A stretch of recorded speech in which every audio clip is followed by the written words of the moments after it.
Hey, hi. Welcome to आरोग्य संवाद session number 2। सो हम हर थर्सडे को आपसे मिलते हैं आपके बहुत सारे क्वेश्चंस के साथ। सो थैंक यू सो मच कि इस वीक में भी आपने बहुत सारे क्वेश्चंस भेजे एंड हमने उनमें से 2 क्वेश्चंस सिलेक्ट किए हैं आज आंसर करने के लिए।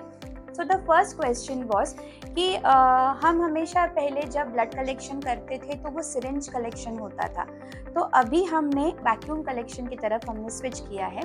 तो हमें पेशेंट्स ये पूछ रहे थे कि इन दोनों में फ़र्क क्या है और आपने ये न्यू टेक्नोलॉजी जो अडॉप्ट की है इसके क्या क्या एडवांटेजेस है। तो इसके बारे में आज हम बात करेंगे। ये वैक्यूटेनर ट्यूब्स होते हैं, these are blood collection tubes जिसमें ब्लड कलेक्ट होता है। अभी ये जो वैक्यूटेनर के ट्यूब्स हैं इसमें ऑलरेडी एक वैक्यूम होता है और जब भी हम वैक्यूम कलेक्शन सिस्टम से इसमें ब्लड कलेक्ट करते हैं तो जितना अमाउंट ऑफ ब्लड रिक्वायर्ड है आपके ब्लड टेस्टिंग के लिए उतना ही इसमें सक होता है थ्रू वैक्यूम। फॉर एग्जांपल अगर मैं लेती हूँ ये सिट्रेट बल्ब, तो सिट्रेट बल्ब में आपके जो भी कोएगुलेशन के स्टडीज होते हैं जैसे PTINR वगैरह, तो उसमें जितना भी ब्लड रिक्वायर्ड है उतना ही इस ब्लड कलेक्शन ट्यूब में सक होता है। तो इसका 2 रीजंस हैं हमें इसकी एक्यूरेसी क्यों चाहिए रहती है।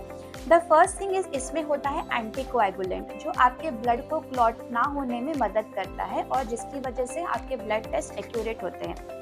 सो इस एंटीकोएगुलेंट का और आपका ब्लड का जो रेशियो होता है वो बहुत इम्पॉर्टेंट होता है और अगर इसमें एक्यूरेट सैंपल क्वांटिटी नहीं आया तो वो रेशियो डिस्टर्ब होकर आपके सैंपल की एक्यूरेसी में इफेक्ट हो जाता है। इसलिए ये वैक्यूम कलेक्शन सिस्टम इंश्योर करता है कि आपकी जो ब्लड क्वांटिटी है वो बराबर इसमें ट्यूब में आ रही है।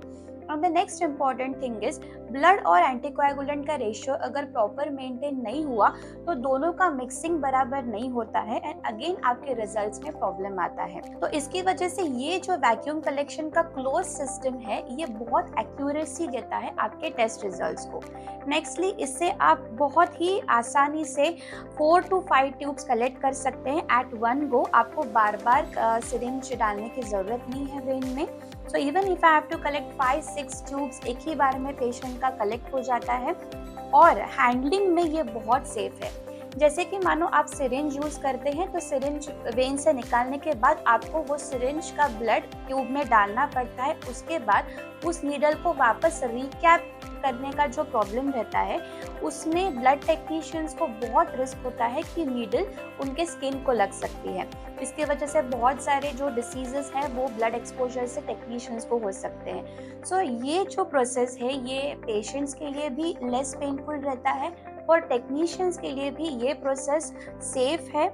इसमें और एक एडवांटेज है कि नॉर्मली हम सिरिंज से जब कलेक्शन करते हैं तो उसमें हीमोलाइसिस के चांसेस होते हैं। हीमोलाइसिस मतलब आपके जो रेड ब्लड सेल्स रहते हैं ब्लड सैंपल में वो कभी कभी डिस्ट्रॉय हो सकते हैं ड्यूरिंग द कलेक्शन प्रोसेस, या फिर आप सिरिंज से जब ब्लड इस ट्यूब में डाल रहे हो तो जब भी आप फोर्सफुली डालते हो तब आपके RBCs डिस्ट्रॉय हो सकते हैं और ये सैंपल हीमोलाइज हो सकता है। सो अगर आप ये क्लोज सिस्टम वैक्यूम सिस्टम से करते हो तो ये सारे चांसेस जो है बहुत बहुत नेग्लिजिबल हो जाते हैं और आपकी सैंपल की क्वालिटी और इंटीग्रिटी बहुत ज़्यादा बढ़ जाती है, जिससे ऑफकोर्स आपकी एक्यूरेसी में बहुत ज़्यादा फर्क पड़ता है। इसलिए now we have switch to this vacutainer system of collection rather than the traditional syringe system of collection. Second question ऐसे था पेशेंट्स का कि मैम ग्लूकोमीटर से हम घर में ग्लूकोज के रीडिंग्स चेक करते हैं, तो ये रीडिंग्स हम लोग डायबिटीज़ के डोसेज एडजस्ट करने के लिए क्यों नहीं कर सकते, ये डॉक्टर को मेडिकेशंस एडजस्ट करने में क्यों नहीं चलता और ये क्यों लेस एक्यूरेट है आपके लैब के टेस्ट रीडिंग्स से। तो द फर्स्ट प्रॉब्लम है कि ग्लूकोमीटर्स में हम लोग यूज़ करते हैं कैपिलरी ब्लड क्योंकि ब्लड यहाँ से निकाला जाता है और लैब टेस्टिंग के लिए हम लोग लेते हैं वीनस ब्लड जो वेन से निकाला जाता है। अब एट एनी टाइम आपके blood glucose measurements are more accurate in the venous blood rather than the capillary blood. So ये फर्स्ट इम्पॉर्टेंट डिफरेंस है। सेकेंडली आपका जो क्वांटिटी ऑफ ब्लड है जो यहाँ से ग्लूकोमीटर के स्ट्रिप पे जाता है वो वेरी होता है विद ईच रीडिंग। हर बार जब आप यहाँ से ब्लड निकालते हैं ग्लूकोमीटर स्ट्रिप के ऊपर ब्लड रखते हैं तो वो क्वांटिटी हमेशा थोड़ा बहुत वेरी होता ही है और इसका जो इफेक्ट है वो आपके एक्यूरेसी पे हो जाता है।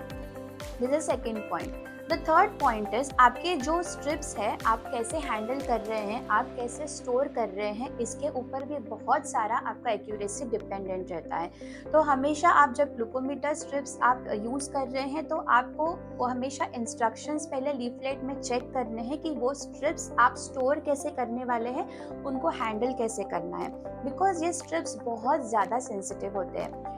एक्सट्रीम ऑफ टेम्परेचर जैसे कि ज़्यादा हॉट वेदर है, ज़्यादा कोल्ड वेदर है, या फिर वेदर में ह्यूमिडिटी ज़्यादा है, तो इन सारे कंडीशंस में प्रॉब्लम क्या होता है कि उस स्ट्रिप में जो एंजाइम रहती है वो एंजाइम डीनेचर्ड स्टेट में, ड्राई स्टेट में मैन्युफैक्चर होती है, और जब आप उसमें ब्लड डालते हो आपका ग्लूकोज ही उस एंजाइम को डिहाइड्रेटेड स्टेट से हाइड्रेटेड स्टेट में कन्वर्ट करता है और एक्टिवेट करता है। अगर आपके स्ट्रिप के स्टोरेज में, हैंडलिंग में कुछ प्रॉब्लम है, या फिर ज़्यादा ह्यूमिडिटी है वेदर में जो नॉर्मली मुंबई में होती ही है, तो आपके स्ट्रिप्स बहुत ही पहले रिहाइड्रेट होने स्टार्ट हो जाएंगे।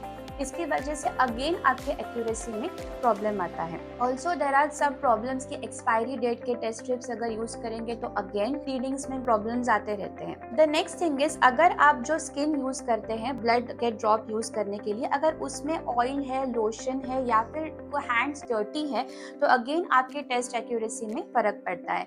तो ऑलवेज मेक इंश्योर दैट आप ग्लूकोमीटर यूज करने से पहले आपके हैंड्स बहुत अच्छी तरीके से वॉश करें, उनको पूरी तरह से ड्राई करें, उसके बाद ही you can use the glucometer for blood glucose measurements. I will always tell you to check two things जब आप ग्लूकोमीटर खरीद रहे हैं।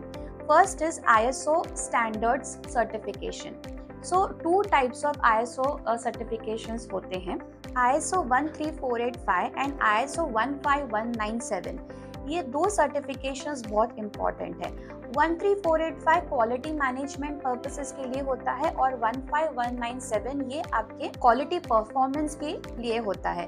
तो these two ISO certifications are very important to ensure कि आपका ग्लूकोमीटर सेफ है फॉर यूज। तो जब भी आप ग्लूकोमीटर यूज करेंगे या फिर खरीदेंगे तो please check for this two ISO certifications. हमने कैप्शन में कुछ ऐसे ग्लूकोमीटर्स के नाम लिखे हैं जो कि दोनों ISO सर्टिफिकेशंस को कंप्लीट करते हैं, तो आप कैप्शन में भी इसके नाम चेक कर सकते हैं।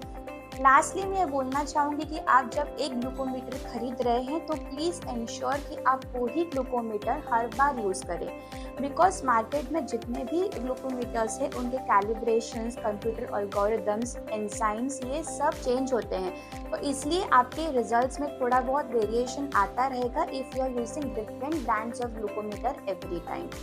हाँ, लेकिन जब भी आपको प्रॉब्लम है या फिर सस्पिशन है कि आपके ग्लूकोज बढ़ रहे हैं और आपको डायबिटीज़ के डोसेज का मेडिकेशंस चेंज करना है, एट दैट टाइम आपको लैब के टेस्टिंग के ही रीडिंग्स करने पड़ेंगे। ग्लूकोमीटर के रीडिंग्स पे हम कभी भी मेडिकेशंस का डोज एडजस्ट नहीं करते because of all these reasons. So glucometer आप यूज़ कर सकते हैं ओनली फॉर इमरजेंसी पर्पसेस।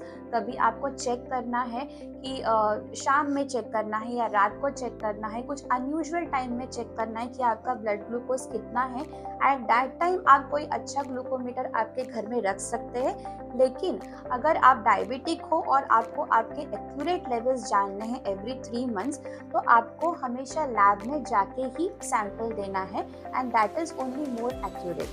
अभी ग्लूकोमीटर और लैब टेस्टिंग के रिजल्ट्स में ज़्यादा से ज़्यादा 15 मिलीग्राम पर DL का फ़र्क होना चाहिए। अगर इससे ज़्यादा फ़र्क रहता है आपके रीडिंग्स में तो आपके ग्लूकोमीटर में या फिर आप जो भी मेथड यूज़ कर रहे हो ग्लूकोमीटर के लिए उसमें कुछ तो प्रॉब्लम हो सकता है। And last but not the least, आपको लैब भी ऐसी चूज़ करनी है जहाँ पे क्वालिटी कंट्रोल बहुत ज़्यादा इंश्योर होता है और आपके लैब में जो भी external and internal quality processes चलते हैं वो under the supervision of pathologist होते हैं। So choosing the right pathologist, right lab and right glucometer is very very important. So thank you so much everyone, and और कुछ भी questions है तो प्लीज़ आप हमें लिख सकते हैं ऑन आवर व्हाट्सएप नंबर 9022800100 या फिर हमारे इंस्टाग्राम और FB पेजेस पे आप अपने क्वेश्चंस पोस्ट कर सकते हैं। Thank you so much.